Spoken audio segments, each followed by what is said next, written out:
Hello, and welcome to the Thin End of the Wedge, the podcast where experts from around the world share new and interesting stories about life in the ancient Middle East. My name's John.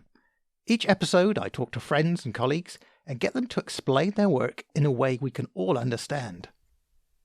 Today's guest is not an expert in the ancient Middle East. You won't read research papers by him, nor will you find him at conferences. But there is a lot for us to learn from him. He made an educational video for children about Mesopotamian history. It's a parody of a popular song of the time. That video has been viewed more than 4 million times on his official channel alone. I came across that song on YouTube late one night after a long, tough day. I didn't expect much, to be honest. But when I heard it, it put a big smile on my face. Our guest and his work provide a wonderful example of how passion, humour and music can build bridges. They can help us deal with difficult situations. They can foster interest, open new worlds. It's fun, but with profound consequences both for the individual and for society. The field of ancient Middle Eastern studies faces challenges. There's no escaping that. But let's not lose sight of the fact that there are many good people out there doing amazing work. And this podcast has benefited from countless acts of kindness, for which I'm profoundly grateful. Today's guest, for example, was kind enough to let me use his most popular material for a promotional video, when I had nothing more to show him than an idea. Let's end 2020 on a note of optimism, and allow ourselves to have a little fun in the company of someone whose enthusiasm is, dare I say it, infectious. So get yourself a cup of tea, make yourself comfortable, and let's meet today's guest.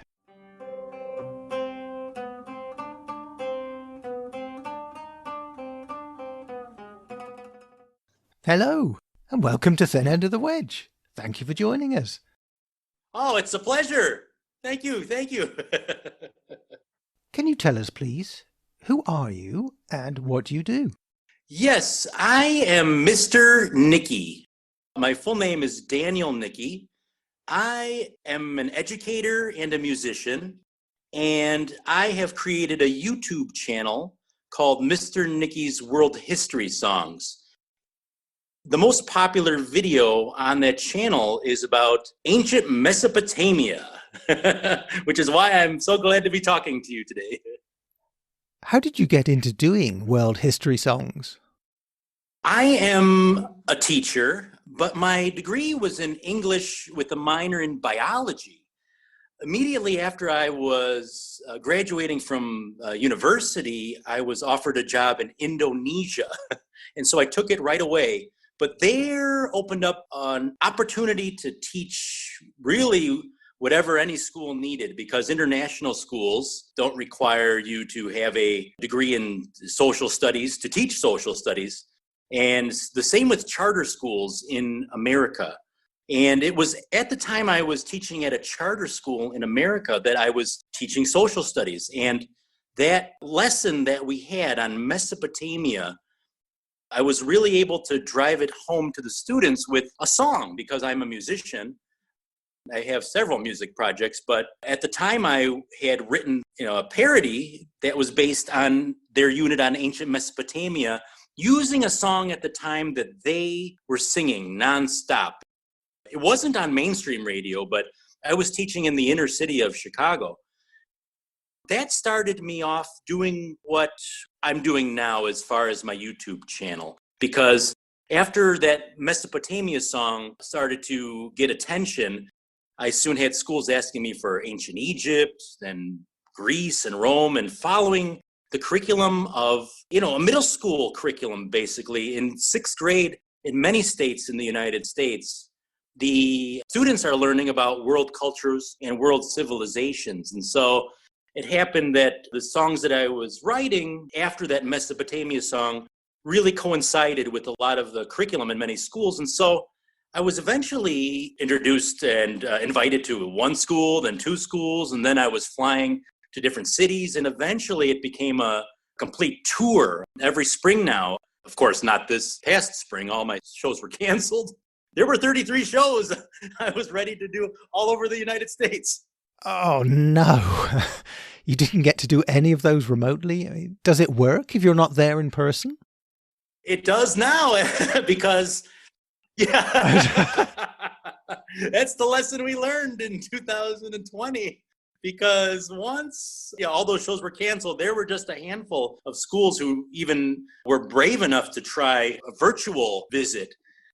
Those were successful. And now I'm booking a virtual tour for 2021. But yeah, it was a learning process, of course, for all schools, not just in the United States, but all over the world. The songs you do, they're very entertaining as well as educational, but they also fit the curriculum, don't they? Yeah, and as I was getting feedback from schools, they would say, can you do a video on this? Can you do a video on this? And so that was how I was able to kind of tailor my videos to the middle school curriculum in the United States, and even branch out now to United States history, because that was the overwhelming request. So now even on my channel, I have a U.S. history series. But the big hit continues to be that Mesopotamia song. I have some theories as to why. It's my favorite for sure. I'd love to hear why you think it's so popular. Because I took the music, it's a parody from a song that my students were listening to at the time in the inner city of Chicago. Because that urban hip hop music is written by artists who are from a war zone. Teaching in the inner city of Chicago, I taught in a war zone. And that's the music that comes out of a war zone. So it applies very well when you're talking about history as far as wars go. And so many wars have decided the course of history, of course, in ancient Mesopotamia, as everywhere else that we study in world civilizations. And so that is the reason why I think that took off. And I think it's the same reason why Hamilton, if you're familiar with Broadway plays in the United States, there was Hamilton, Lin-Manuel Miranda, one of my heroes. He hit on it the same thing by taking that urban music written from a war zone and talking about war. Now I'm writing a song about the Revolutionary War and the leading up to it in the United States, and are split from, I'm sorry to say, are split from England. That was war. Those were riots. That was rabble-rousing. That was lawless what the United States, of course we weren't the United States then. It was lawless what the colonies did. They really disrespected the law in so many ways, and they left their mother. and they rebelled against the mother country. And so the hip hop fits so well. And so that's why I think it really hits a chord, that Mesopotamia song. And I've taken songs that aren't hip hop from the radio, from artists like Ariana Grande and Meghan Trainor. And those go over well too, because I think of the humor that's involved. Because we don't have records of the humor and what they were laughing at in ancient Sumer. But they certainly were laughing at things. We wouldn't be able to understand their jokes. You might, knowing what you know about cuneiform. The jokes don't seem to translate too well, I'm afraid. Now I live in the country of Indonesia, and this is the other reason I believe that my channel had success, is because I gained an appreciation for world cultures. And so when I came to Indonesia, I didn't know what they were laughing at. In my rudimentary understanding of the language, I still didn't get it. I didn't think their jokes were funny. But the longer I've been here, it's hilarious. Once you understand their humor, they crack you up. And so I believe it was the same with the Babylonians. What made them laugh? Something had to, but when you relate that to the students, if you're able to relate that in any way, their humanity, as far as humor goes, and as far as music as well, that's, I think, how you reach and bring this historical information to the younger generation. Let's play that song now for our listeners. Euphrates River. Hey, I got a new lesson for you about ancient Mesopotamia. Euphrates River and the Tigris River form the cradle of civilization. Akkadians long ago conquered Sumer, took control. Sargon led his armies in their chariots. They roll by the Euphrates River, by the Euphrates River, by the Euphrates River, by the Euphrates River, by the Persian Gulfs where they found ancient ruins underground. Archaeologists did lots of excavation down by the Euphrates River, by the Euphrates River, by the Euphrates River, both the Euphrates River and the Tigris River used to flood, bringing lots of fertile mud. But the problem was that water washed away the crops. Dams and levees made it stop. When it was dry, they'd irrigate. Fighting over water led to war between the city-states. Cuneiform is ancient writing that tells us Sumer city-states were always fighting.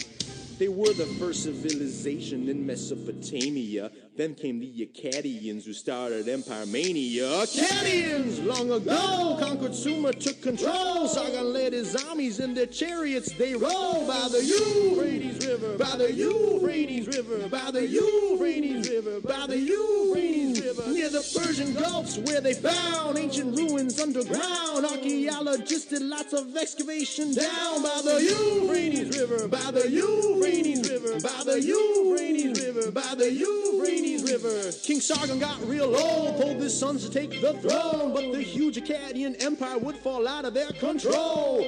Then came Hammurabi, who would take full command. Hammurabi was the king of the Babylonians, man.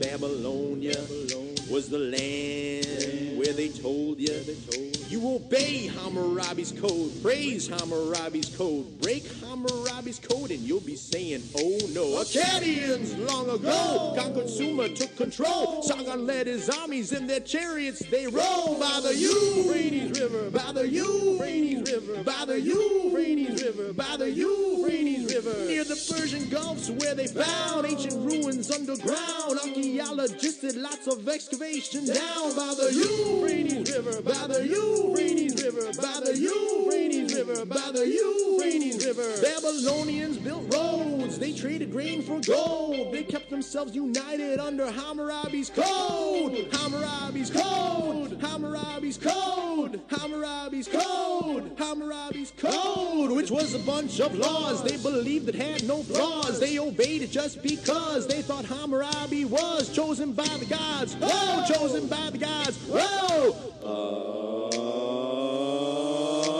Akkadians long ago conquered Sumer, took control. Sargon led his armies in their chariots. They roll by the Euphrates River, by the Euphrates River, by the Euphrates River, by the Euphrates River, near the Persian Gulfs where they found ancient ruins underground. Archaeologists did lots of excavation down by the Euphrates River, by the Euphrates River, by the Euphrates River, by the Euphrates River.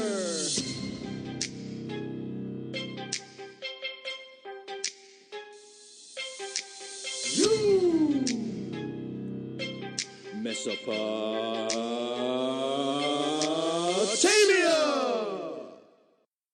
Can you tell us how you made the Mesopotamia song and how long it took? Yes, this being actually not my first parody. I was doing educational parodies of different songs and using biology. I did one on English grammar. But this one, I think I wrote it in about 2 or 3 weeks, teaching full-time at the same time. And then I put it out there. I recorded it, audio, with what I had at the time. This was back in 2007, and YouTube was just starting to roll at 2007. So I posted my song on not on a YouTube site at first. I posted it on a website that I had, and I didn't think it would get any attention, just like my other parodies, but a student had found it, and they were savvy with YouTube, more savvy with me at the time. They uploaded it and got 1 million views. And I one day was Googling my name, and I saw, whoa, this is my song. And she gave credit to Mr. Nicky, and that teacher invited me to perform at their school. And that's when I said, oh, but I hadn't made a video yet. My first video was Ancient Egypt. That was trial and error. And then I did Greece and Rome, and those were starting to go well, and I was getting my process down. But now, if we're talking about the process, how it takes me to create a video like Mesopotamia, I spend a full month just watching documentaries and reading a middle school textbook for a guide and a high school textbook if I can get a hands on it. And I watch documentaries, let it really sink in. And then I spend another month just on lyrics. So take my time, have fun with the lyrics. Then I've spent the last month finding my images and then recording and producing the video. So overall, it takes me 3 months now to create one of these videos. That's the long story about how long it takes me to make these videos. I found that song by accident. I was just scrolling through YouTube late one night. I check YouTube every so often just to see what's out there, because sooner or later someone's going to write to me about it.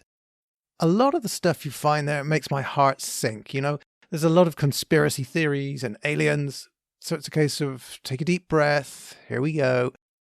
And I just came across that and thought, okay, I'll play a bit of that and see what it's like. And it's great. You can tell you've done the research. You don't just pick out a few names or throw in tired old stereotypes. That's reassuring for me. Thank you. How did you choose what to put in? I realized time and time again that it's following the textbook, realizing all the main principles, all the main concepts that the middle schoolers would need to know about the unit on Mesopotamia, trying to get those really into the song. You really can't go wrong, because I really appreciate these textbooks, how condensed they are, you know, taking all these primary sources and putting them together. They're really condensed. How do you put thousands of years of history into one unit? I have to give the credit, actually, to these textbook companies. I also came across it again. I was invited to Beijing to perform at a school of Chinese kids. There were third graders, and they were singing my China song. And I was cringing. I was like, I had to be mispronouncing everything in that song as far as Mandarin goes or what have you. And they were singing it. And I was like, I can only give credit to the textbook, actually, because otherwise, what would I know? I just stick to those concepts and those facts, because you can go wrong in so many ways with history. You're summarizing thousands of years, billions of people, and into one song. Stick to the basics, and that's what the textbooks help with. Yeah. You did quite well to find suitable books, really. Oh, I steal them from schools. Right. Okay. If you need to get real good historical, accurate information, just go into a school and see if you can smuggle one out. No, I haven't done that. Well, okay, to be perfectly honest, I did have a teacher who said, just take this book. But otherwise, I buy them used on Amazon, and they're really not that expensive. And once I get those in my hand, it's like, wow, this is like my songwriting manual. You know, I just love it. I eat it up, and yeah, I love these textbooks. Mesopotamian history and mythology is fascinating, but it does contain a lot of things that you wouldn't really want children singing about. Did you leave anything out as unsuitable? You know, for my video on Egyptian mythology, I had to do that because I had to go to so many other outside sources and look around. But you're safe with these textbooks that we have in the United States. They are kid-friendly. They don't go into the depths that you're talking about. And some places I finally put two and two together, like, oh, I bet you they're talking about this. But if I just stick to that 6th grade textbook as my songwriting manual, I can't go wrong. There's nothing inappropriate in those. Did you already know about Mesopotamia?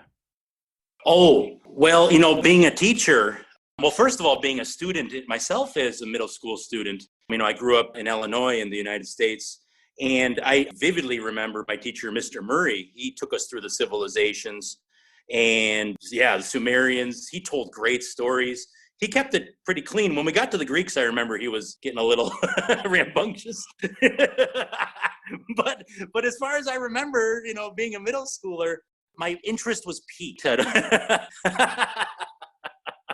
Anyway, then coming to teach in that charter school in Chicago, and they gave me the textbook, I loved it because I love teaching all subjects, really. So I've been given the chance to teach 5th graders and 6th graders in these international schools and these charter schools.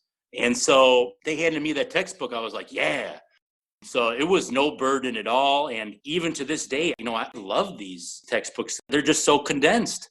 after studying from these books, the history of China, what I need to know, history of India, what I need to know, history of Middle East, what I need to know, putting these things together, you really become a history lover, because it's like watching one long movie that's real. It's like you're waiting for the next sequel. It's kind of like Star Wars, where you might have watched episode 4 and 5 but episode 1, I didn't know all this. Oh, and then you have to go to episode 9. You can skip back and forth and then fill in the pieces. And yeah, you're jumping to conclusions all the time still, but you're filling in a lot of gaps that really gives you knowledge, and it's a lot of fun.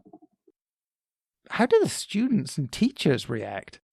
Oh, it goes over so well. I'm not invited by the students. I'm invited by the teachers. So when I have a tour of 33 schools across the United States, these are all teachers who are using my videos just as introductions. But they have a lot of great stuff. They excite the kids. It all depends on the teacher. And yeah, unfortunately, every school is different, and every teacher is different. And in one school, you might have a math teacher that really lights up the students, and the social studies teachers bores them, but you never know. And so it really comes down to the teacher. And I keep running into fantastic teachers who, they could have their own channels on the History Channel. People have different interests and they respond to different learning styles, don't they? How do you go about getting everybody interested and making them feel comfortable? Oh, well, this is the good thing about my job, is because when I'm invited to a classroom, it's because those students are huge fans.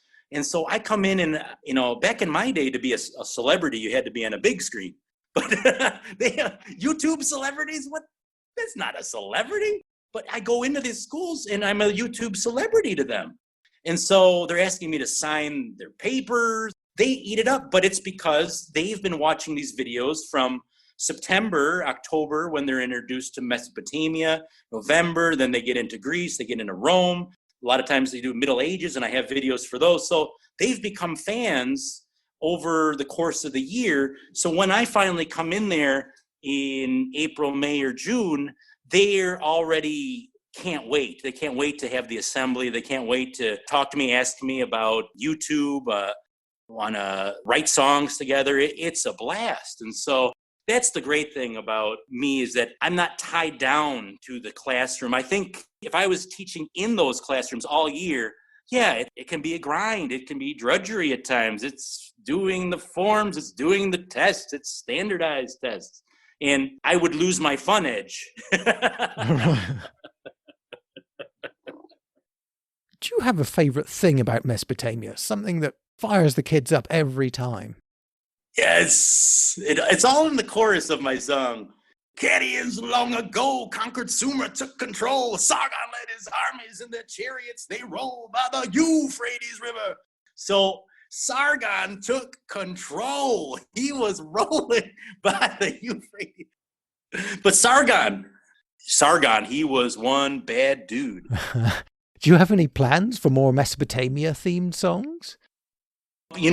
My next video, I'm doing one right now on the road to the Revolutionary War in America. And now, after that, I am overdue, and I've promised teachers on both coasts of the United States, and I'm going to take textbooks from both New York and California for these two teachers who have been supporting me for years and having me do shows for years. That's going to be on prehistoric man. And so the Neolithic age, Paleolithic age.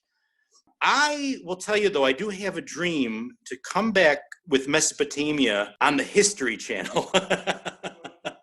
It's my dream, because I think it could possibly work, because that's the song that middle schoolers have been singing for years now, and as they've been watching my videos. So that's the one. That's the video of all my videos.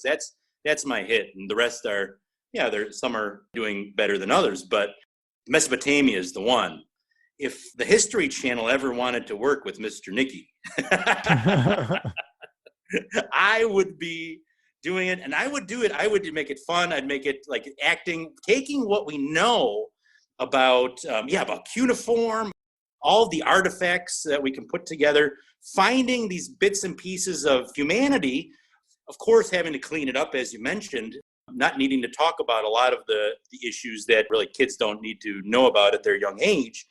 But making humorous skits, starting with Mesopotamia and putting music like I do on my channel, I figured it out as well. I parody songs off the mainstream radio, but I'm working it out license-wise. It's very possible, because when I first started doing these songs, I'm like, oh, I can't monetize these. These songs belong to these record labels. But as I educated myself on the business end, these songs, these parodies, yeah, I have ways to license now and do it all very legally, and everybody's happy. So I'm telling you my dream for Mesopotamia with Mr. Nicky. There are other creators out there who produce fun history and parody songs. Do you have a look to see what else is out there? Do you have any favourites? Oh, this is where I'm kind of strange, is that I want to do my own ideas. I have so many out-of-the-box strange ideas. And one of them worked. It was it was this channel. You could see it. I have proof. It materialized. And so all of these ideas, being a creative person, you really don't want to be checking in. And when you do something that somebody else has already done, yeah, it's fine. So I don't, even when I have an inspired idea where could have somebody else been already doing this, I don't check YouTube. I don't check the internet. I just do it. And hopefully I'm the first one there. I often think that creative people, we're all downloading and uploading from the same creative cloud. So I'm happy for the successes of others, and I'm happy for my success. And and if they overlap, it's I don't never see it as any kind of competition. And I never see it as anything that could be cutting into what I do, because as a creative person, it's you're connected to an unlimited fountain of creativity. You can just do something else. If somebody shut down my channel, I'd be doing my other projects. Talking of other projects, you work with West Javanese youth. I think that might transfer quite well to Iraqi youth. Could you tell us something about that work, please? Yes. Speaking of other creative projects, you've just hit on something that really excites me, is that both in Iraq and in Indonesia, building their interest in archaeology. In Iraq, we know about the treasures they have. In West Java, where I'm at, it was all oral history. A lot of the buildings were bamboo, got wiped out by monsoons. We have no records. Everything is just legend. And so there are these monolithic pyramids, or they're monolithic religious structures, and nobody can really put their finger on who built them, when they were built. So when you take these kids, it's hard to excite them there, because that comes with years of experience with history and cultures, and knowing your own culture and knowing your artifacts that came out of your own country. It's hard to excite the young kids there. But music, when you can get into what was the music, what instruments were they playing in Babylon, what instruments were they playing in West Java hundreds, thousands of years ago, and realizing these are folk instruments that you can learn yourself. They're actually a lot of them are easier than the guitar. This is what I'm doing now, is I'm writing songs with these instruments and collaborations. And I've done band collaboration with the ethnic West Javanese music and rock, and had support from the government. Once you have success, though, of course, and the money starts rolling in, you have problems. So that's what happened there. But I learned from that experience, and I'm still doing this. And so I'll keep you posted. We're recording this just before Christmas. There seems to be no escape from Christmas music. Kids love to sing funny alternative lyrics to Christmas songs, Jingle Bells, Batman Smells. Do you find yourself making up parodies of Christmas music? Well, this definitely would have been my destiny, to be parodying Christmas songs. But I'm in Indonesia, and I've been here so long. And so, we don't have Christmas here. And so I've kind of forgotten about it. And I haven't been back to the United States for Christmas in many years. My family, thankfully, is, my mother and father are still alive. And my sisters, they all get together for Christmas, but they don't miss Dan anymore because he's been gone so long. We're just used to it now.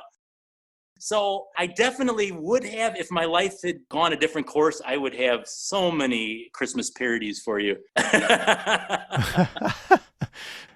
Thank you very much indeed. You've given us a lot to think about there. That song is fantastic. It really made my day, and I know you put smiles on a lot of other people's faces too. So thank you very much indeed. Oh, John, it's been a pleasure. Thank you so much for having me on your show. Thanks a lot. I'd also like to thank our patrons, Tyler Russell, Enrique Jimenez, Haida Urakabi, Jana Matuszak, Nancy Hycock, JC, Runa Rattenborg, Woodthrush, Elisa Horsberger, and Mark Whedon. I really appreciate your support. It makes a big difference. And thank you for listening to Thin End of the Wedge. If you enjoy what we do, please consider supporting us via Patreon. That's patreon.com/wedgepod. Even a couple of pounds a month helps keep the podcast going and brings us closer to the point where we can make proper translations into Middle Eastern languages. You can also support us in other ways. Simply subscribe to the podcast. Leave us a 5-star review on iTunes or your podcatcher of choice. Recommend us to your friends. Follow us on Twitter @wedge_pod. If you want the latest podcast news, you can sign up for our newsletter. You can find all the links in the show notes and on our website at wedgepod.org. wedgepod.org. Thanks, and I hope you'll join us next time.